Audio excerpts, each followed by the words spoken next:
said, I've already been talking about him and has been an amazing author, is Mr. Femi Kayode. So I know you're here, so if you could please unmute. I'm going to read out quickly just a bit about your bio, just so I can introduce you. I know you're going to introduce yourself as well, but I just want to read it out properly, which is, Mr. Femi Kayode is an award-winning author of Lightseekers and Gaslight, published by Bloomsbury Publishers in the UK. And his journey is super amazing.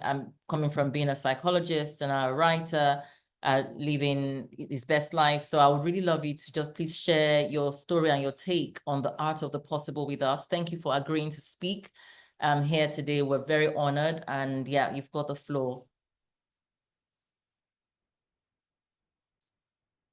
Thank you so much for having me. I've spent time listening to all the speakers, Professor Patel, Ms. Obaseki, and I don't know how I can top it. But the most inspiring I've had today is Joan. Joan's just amazing. Your articulation and your ability to communicate is just so inspiring. And you're just 19. I wish I had this opportunity of Beyond Wealth when I was 19, because a lot would have changed in my life. But not to be fair, not that I would change anything looking back, and I'm going to share that with you later, but really just thinking if opportunities like Beyond Wealth existed when 30 years ago, I'm 53 now, if it existed 30 years ago, I wonder the kind of choices I would have made, you know. I have a 21-year-old son that also wanted to go to school at Oxford or Cambridge, for instance, but ended up going to school in the US, which is 3 times more expensive than going to school in the UK. So I wonder if I had exposed him to Beyond Wealth, then what would have happened, you know? And that's what we mean about sliding doors, the kind of choices that you make when you're exposed to certain things and when you're not exposed to certain things. But without much ado, I would like to share my slides with you. Okay. So I thought I had everything open. Yes, I'm sure that will come up pretty nicely. So you guys make sure you stay for the Q&A panel, which is going to come up right after Mr. Kayode's presentation. Ask all your questions, post them in the chat box while we're loading the slides. The screen. Yes, loading the screen. But yeah, please ask all your questions. Really, really important. You know, opportunities like this don't come very often. And you know, we must take every opportunity. Even for me at this stage, I take every opportunity to ask questions. So don't forget to ask. And the ones that have already been posted, we will try and take them. We will take them in the Q&A panel. Okay, so we've got the slides up. So excellent. Okay. Okay, thanks, guys. I really would like to just start off by saying that I've always been writing. I started out, I went to University of Ibadan, and I was studying animal science. Very few people know that about me, that I actually studied animal science in my first degree. And that was because I couldn't get into the medicine program. I wanted to be a medical doctor, and I wanted to be a psychiatrist, because I've always been interested in how the human mind works. And to be fair, I was inspired to be interested in how the human mind works because I read a novel when I was 19, and it was maybe younger, and it was titled The Naked Face by Sidney Sheldon. And it was a story about a psychiatrist that was that had a client that was married to the mob, and the mob was suspicious about what she was telling the psychiatrist. And so the psychiatrist's life became in danger. It's a very, very small book, and it was Sidney Sheldon's first book. And I remember that it was rejected by about 32 publishers before it ended up being published. So I was actually very inspired when I read the book. And I didn't think in Nigeria that I could make a living as a writer. So I instantly thought I could make a living as a psychiatrist, but I didn't think about being a writer. So I applied to the university to study medicine, and my father was very much against it. because my father did not believe in spending more than 4 years in university for your first degree. It's very American when you think about pre-med and pre-law and all of those things, you know. But I was determined. I wanted to be a medical doctor because I wanted to be a psychiatrist. So at the end of the day, I couldn't get in for medicine because my grades were not so great. So I studied animal science. But when I was in the university studying animal science, I went to watch a play at the theater, and it was such a bad play. And then I sat down outside after the show and I was ranting and raving about how bad this play was. And somebody came over to me and said, "Can you do better?" And I said, "Of course, anyone can do better." And said, "Okay, come for an audition tomorrow." And I found out that he was actually the director of the play I was critiquing. And I went for the audition and I got the role. And I acted and I was pretty good at it, but I hated being an actor. I really hated being an actor. So I did act in a number of plays, but what it did was that it really exposed me to the world of theater and writing stories and all that. And by the age of 19, I directed and presented my first play, which was an award-winning play called Soulmates.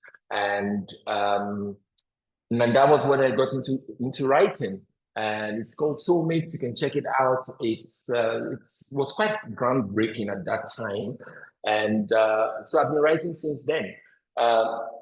So moving on, I've been writing. I had a career in advertising as a copywriter. When I finished animal science, I went on to go back to school because I was so unfulfilled when I was in university then. There was a very pivotal moment that happened while I was in university.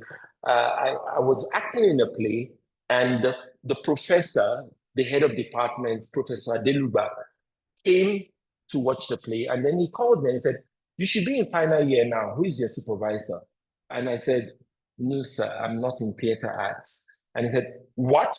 So for 4 years, I have spent so much of my life in the theater that even the head of department did not know that I was not a student of theater arts. And that was a very pivotal moment for me because it showed the amount of tension that I was going through as a teenager. And what really then happened after that was that I was able to then literally go into therapy. And I met a very amazing professor of psychiatry then called Professor Harry. And Professor Harry encouraged me to go back to school after my first degree to study clinical psychology because I really was interested in how the human mind works. So I went back to school and I studied clinical psychology. And I interned at Arrow, the mental hospital, a mental health hospital in Abeokuta. And I realized that I was not built to be a psychiatrist. I just did not like listening to people's sob stories. I didn't know how to handle it. When they're telling me their stories, I'm just thinking, what if you did this? What if you did that? What if you did this? And so I decided that I was a storyteller and I went into film.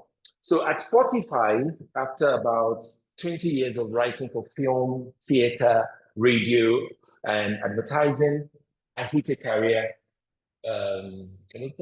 crisis whereby I felt very unfulfilled. The Nigerian film industry seemed very vibrant, but was not paying the bills, to be quite honest, you know, and I was having a lot of issues in terms of intellectual property, in terms of copyright, in terms of getting paid, period.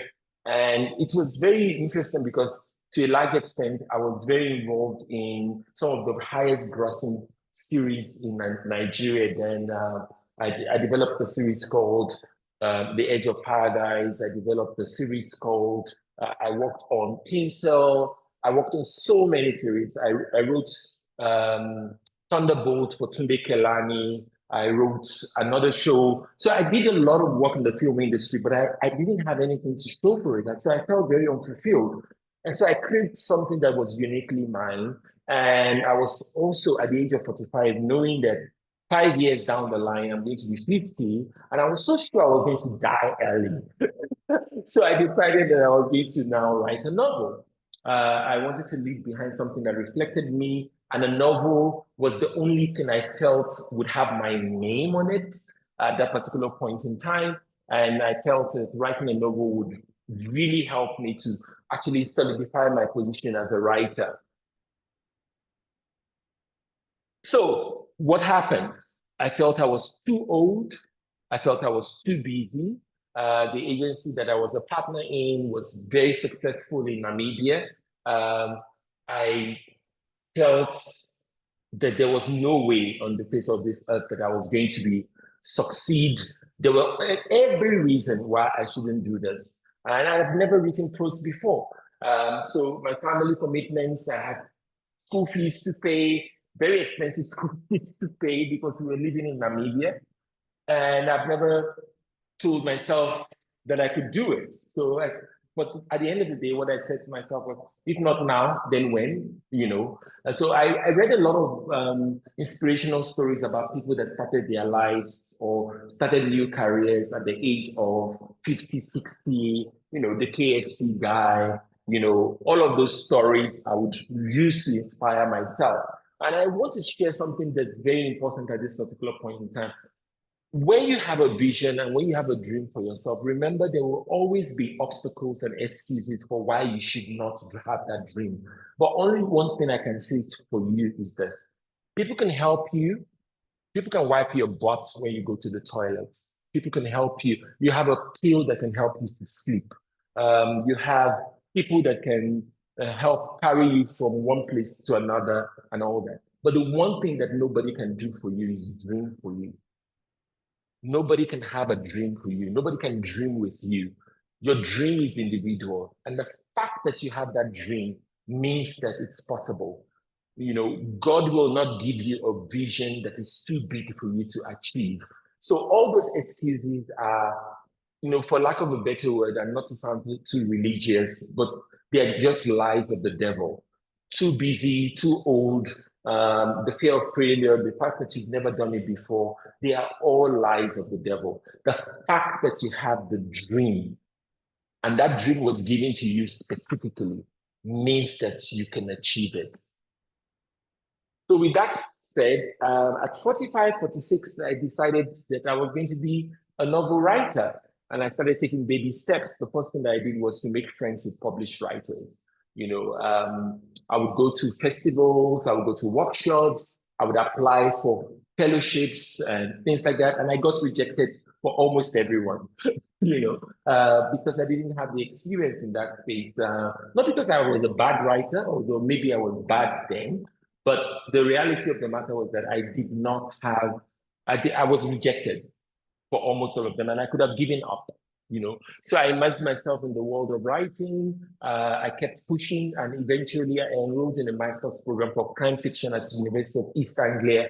And I must say that even then, a lot of people did not understand why I was doing it. It's like, but you can write. You know how to write. When you have to go to school for it? I'm like, I feel as if I should get better at this. I feel as if this is the one thing I want to get better at. I want to know the skills. I want to know the people that are involved in it. I want to know what gets people published. So immersing yourself in the world and the dream that you have is very, very important. You need to know every aspect of making your dream come true. It's so important because it's not a new dream. If you decide that you want to be a doctor, for instance, find out what other doctors are doing. If you decide that you want to be an accountant, find out the best accountants in the world and find out what they're doing. That's the best way for you to immerse yourself and make your dream even more concrete because it's not new. It's just unique to you and how you're going to carry it out, but it's not new. So I learned from my failures, you know, I recognize the value of moving forward, but laterally. You know, I missed, for instance, when I applied for my MA program at University of East Anglia, which was recommended to me by a very, very successful, now late African writer called Binyabanga Wainana. He told me, he said, I think you should go to UEA. I said, where's that? And then I investigated and I checked. Wikipedia is your friend, you know. I checked everything. I said, okay, I think I want to go to the school. And I applied. And when I applied, my acceptance letter went into spam. And I did not see it until the week of resumption. And remember, I'm living in Namibia. So just packing my bags and going to London for the orientation was not possible. So I called them and they said, sorry, maybe you should apply again next year. And so I had to wait another year. And then what happened in the meantime was that I was bored and I decided I was going to go and take a course in future studies. And I learned a lot about systems thinking at future studies at the University of Stellenbosch. And so basically what I'm saying is that when life throws you curveballs, it's very important that you see the opportunity in it. And you see how systems thinking has helped me over time. Right now, I'm doing my PhD at the University of, at Bath University, where I'm using systems thinking to plot a novel. This is a scientific process. This is a social science theory that I'm applying to writing a novel. So no knowledge is lost. Never ever let the grass grow under your feet while you are pursuing your dream. Remember what I said. It is forward movement. It can be lateral. It might seem as if you're falling, that something is holding you back, but you must make sure that you let something grow from it. It all adds up. So when I got into UEA finally, I actually got a scholarship this second application. So they gave me a 50% scholarship to come in. And I was like, I didn't even apply for a scholarship. They were like, dude, your application was so good. Your writing, your experience is so good. We really want you as part of this program.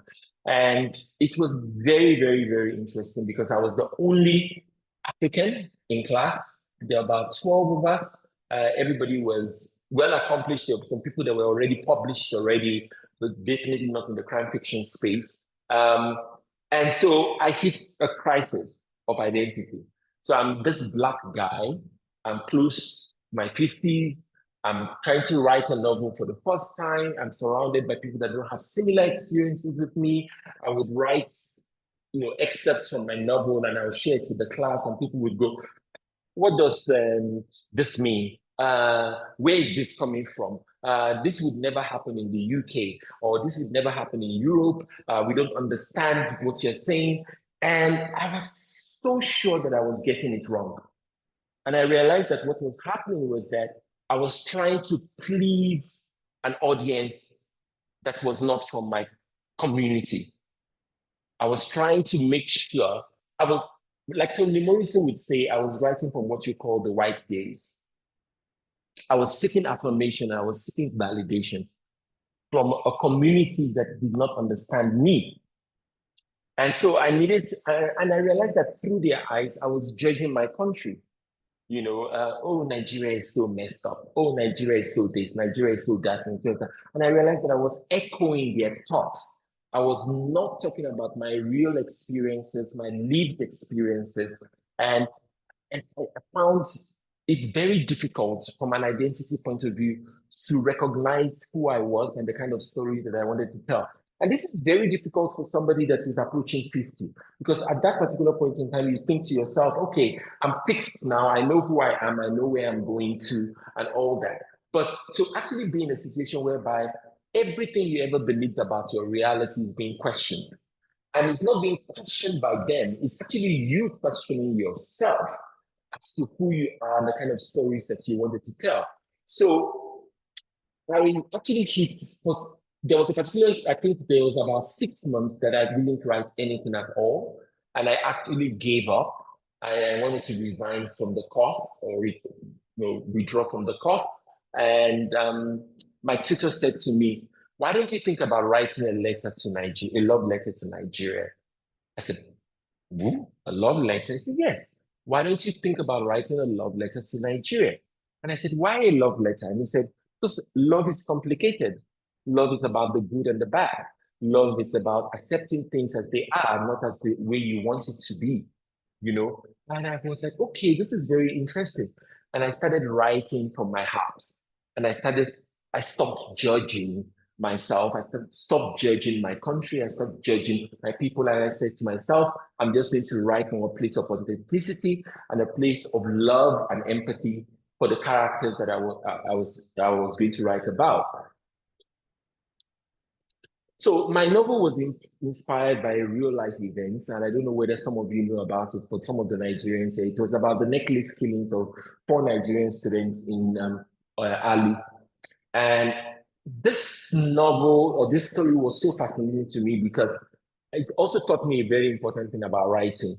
Don't write about what you know, write about what you're curious about. And I was genuinely curious about what would make people do this to another human being. And I grew up in Surulere, in Lagos. And we would wake up in the morning when I was young and we would see somebody that was burnt with tire around them, and they say, oh, it was an armed robber. And I remember that when I was young, I would always ask, who decided that they were an armed robber? You know, is there a legal system? You know, did you have a community meeting and just decided, you know, or it's just the people that were awake at that particular point in time that decided that this person was an armed robber? But the bottom line is that you would see the tire, you see the person burnt, and I've always been curious about what led people as a group to decide. No, we can't decide on who to vote in as president. We can't decide what political party we want to belong to. We can't decide to even be one country as Nigeria, but we can decide to burn a human being, you know, in one stroke. How do we get there? What decides it? So I designed a protagonist that I felt was like me. I always say that Philip Taiwo, my protagonist or my hero, is who I want to be when I grow up. He's relatable, he's complex, and he has a blend of global and local experiences. I grew up in Nigeria, I've lived in the US, I studied in the UK, and I live in Namibia. I've lived in Namibia now for 20 years. So I felt that I wanted to create a protagonist that had that kind of global experience, but still has this outsider looking in kind of thing. And I tried to avoid writing through the white gaze. So I drew on my background of psychology and media, and I created a story that bridged cultures while staying authentic to Nigerian realities. So my novel, as you can see from the picture there, won the Little Brown UEA Award. Little Brown is the largest publisher in the world. I navigated the publishing stereotypes. When I decided to write, some of the things that I did that I think I would like to also share with you that is very important is being intentional about your ambition. Just be intentional. If you dreamt it, it's your dream. Now you have to be intentional about it. So before I started writing, I would go to several bookshops and I would look for African books. I'll say to myself, okay, where are these books? And almost in every situation, I would always find African writers placed in African writing. Like, wow. My novel, I would like my novel to be next to Stephen King. I would like my novel to be next to David Baldacci. I want you to judge my story on the basis of the fact that it's a story. Why must you judge it on whether it's African writing or African literature? Because it seems as if you're putting me in a box, you know. And at that particular point in time, it's very interesting because Burna Boy won the Grammy Award. And the first thing that he said was, this is for every African that has a dream. I want you to know that wherever you are, you can make it. And I had goosebumps because I said to myself, I said, it's true. Why must you put me in this little box? I don't want to be African. You cannot take that from me. I'm a Nigerian. You cannot take that from me. But why must you box me in a shelf? So I decided that I did not want to be in African literature, despite the fact that I'm writing African literature, because there's no, in the bookshelf, in the bookstores, there's no American literature. There's no English literature. Why? There's no Indian literature. Why must you put me in this box? So I decided that I was going to be a global writer, and I chose it. So when I was looking for my agent, the first question I asked my agent is, where would you see my book on the bookshelves? And I started seeking them out. Anybody that says, I think this is absolutely African literature, a very unique contemporary African literature, cross, out. And then my current agent, he's just amazing, Harry. And Harry said, don't see any reason why your book cannot be next to Stephen King. I don't see any reason why your book cannot be next to James Patterson. And I'm like, that's the guy. That's the guy I want. And so I won the award and it gave me the leverage to ask agents where they shelved my book. I wanted my story to stand tall with thrillers like Stephen King and David Dalbadesh. We are not confined to African fiction. And you can see this is a screenshot of the New York Times, and these were the books that were reviewed that year when Lightseekers came out. And you can see I'm right there, and I get very tearful when I see it because I know I dreamt it, I know I hoped for it, but I didn't think it could happen. Just seeing the book placed next to these global writers, fellow storytellers, not because they're African, not because they're American, not because they're British, but really because they are telling good stories, is really what pleases my heart. So what are the lessons for dreamers like you? Your age doesn't matter. Dreams have no expiry date. And everything that you're going through now, you might be 19 and you might be 90. I listened to Dr. Patel, I listened to Dr. Baseki, Mr. Baseki. All I just want you to know, guys, is that dreams have no expiry date. You can write your first novel at the age of 90. You can go back to medical school at the age of 50. Your dreams are very, very important. Anything that you decide to do, just remember that every step you take that takes you towards that dream, no matter how long it takes, is going to add up. I studied animal science. I studied clinical psychology. I have a master's in public health. I went back to school to study business admin. I went back to school to study creative writing. They all add up because you can see it in my books. You can see it in the stories that I write. So failures are teachers. Each rejection sharpens you. Don't get put down by the rejections that you get. Just remember that failures are teachers. I know this sounds like a cliche, but it's true. Cliches are actually true. That's why they're called cliches, and your voice matters. Authentic stories always resonate.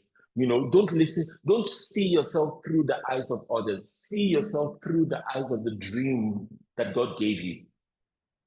If you cannot achieve it, if it's not possible, then you wouldn't dream it. Please remember there's a difference between fantasy and dreams, eh? So fantasy is like daydreaming. Oh, wouldn't it be nice if I could sing like Beyonce? That's a fantasy. A dream, on the other hand, is something that resonates with your spirit, that resonates with your skills, resonates with the things that you want to do with yourself and the purpose that you have for your life. So you're never too young or too old to start. Failures will come, but each one prepares you for success. And most importantly, your story deserves to be heard. And thank you for giving me this opportunity to share my own story. Your shelf space is waiting. That's all I can tell you. In whatever space you want to be in, your shelf space is waiting. You have to believe in yourself, believe in your dream, but you also have to do the work. Writing is work. I'm struggling through my third book now. My editor is writing me and saying, okay, you've missed your deadline. I'm going through a lot of personal challenges, but I know it has to be done because it's work. And then you can claim your space. You can't claim your space on a dream. You can't claim your space on a vision. You claim your space by actively working and earning your space in that place. But if you don't, that's the ultimate tragedy because no one can own your space like you. So that space literally will stay empty. So it's like a graveyard of unfulfilled promise. So when we talk about this idea of claiming your space, I know that Oprah has said it ad infinitum. All the motivational speakers have talked about this owning your space, owning your space. But we don't realize that it's actually a responsibility that is placed on us by the divine. We're expected to claim our space. And so it's not a choice that's given to us. It's a responsibility. When you were created, there is a space in the universe that you're supposed to feel. And it's your job to walk towards that space. And if you don't walk towards that space, it's about unfulfilled destiny. So this idea of claiming your space is not a new thing. It's a God-given divine right that is given to you, and you should own it. Don't let any motivational speaker tell you, own your space, own your space, own your space. No, it's not a new thing. It's always been there. It's a truism. Because if you don't, that space will never be filled as appropriately as you would have filled it. So, what does Lightseekers was published in 2022. It won Waterstone's Thriller of the Month. It won the Bookseller's Book of the Month in April. It was longlisted for the CWA Gold Dagger. I'm the first Nigerian, I'm the first African that's ever had this honor. Not anybody else, it won the Science Critics Awards nomination, So when you think about it, this Nigerian guy that had this little dream and said, oh, okay, but it's not going to happen. But guys, it happened, not because I'm a better writer than all the other great writers from Nigeria, but because I intentionally put my space and I stepped into that space. I stepped into that space. Now, Lightseekers is also reviewed as the standout thriller of the month for the Independent. By the end of the first week of publications, we had Lightseekers that made Best Book of the Month crime fiction list in the Times, the Sunday Times, Guardian, Observer, Independent, the Literary Review, Financial Times, and Irish Times, and the Herald. And it was reviewed in the New York Times. Guys, but like, whoa, what's happening? And anytime I say, what is happening? What is happening? My wife always says to me, said, but you dreamt it and you said it was going to happen and it happened. So you might not know how it happens. You might not know where it would happen, but you should know how. You should know the steps that you have taken. And the thing about dreams when they start coming true is that you might not know when. Be patient. Just reassure yourself that you're moving in the direction of your destiny to claim your space. Lastly, have I been cut off? Simi? No, we are listening in rapt attention. That's why I'm not hearing anything. I'm trying to. Okay, good. So this is my last slide. So this is the second book in the series. You can see the poster there. It was published in November 2023, and it has already won the Sunday Times Book of the Month. It was the Times Crime Book of the Month. It was also selected by BBC. And remember, guys, I'm in a small African country called Namibia, and all this is happening. And you can imagine what happens to this Namibian, Nigerian guy staying in Africa. And everything comes back to me like a dream, like, surreal, because it took me, during the pandemic, for instance, I did not see Lightseekers in hard copy until 2 years after it was published. So everything I was hearing was like news. So it was like it's happening to somebody else, because I never touched the book hard copy in a bookshop until 2 years after it was published. So you can imagine what that was doing for me, because it just felt like this is happening to somebody else entirely, And it was also very humbling, because at the end of the day, when your dreams start to come true, like I said, you might forget the steps that you took to make that dream come true. It's a deliberate act to humble you, for you to know that it's not all about you. It's about having faith in your journey and having faith in yourself. And on that note, let me end and then open for questions. I don't have prizes, but I do know that I would be able to give some time for questions and any kind of thing that you want. In terms of some of you that want to go for creative writing courses, I'm also available to mentor some of you to write your personal statements and to give referrals to good schools. There are lots of schools that are very, very interested in helping young kids like yourself to get into good programs. Thank you very much. Oh, I'm so inspired. I was just writing as you were speaking. You know, I've read both of your books, by the way. So if everybody has not read your books, it's time for you guys to go and buy it. I read both of them and they're phenomenal, I can tell you, and I'm a reader, right? As you were speaking, I was just hearing everything you were saying. You know, immerse yourself in the world of the dream you're after. So you really have to decide that. Never let the grass grow under your feet while you're pursuing your dreams, knowing your audience, you know, seeking validation from a community that does not serve you. Really know your, I mean, there's so many things you said that we're going to have to, you know, capture this and post this on our YouTube channel and let people have access to this going forward. So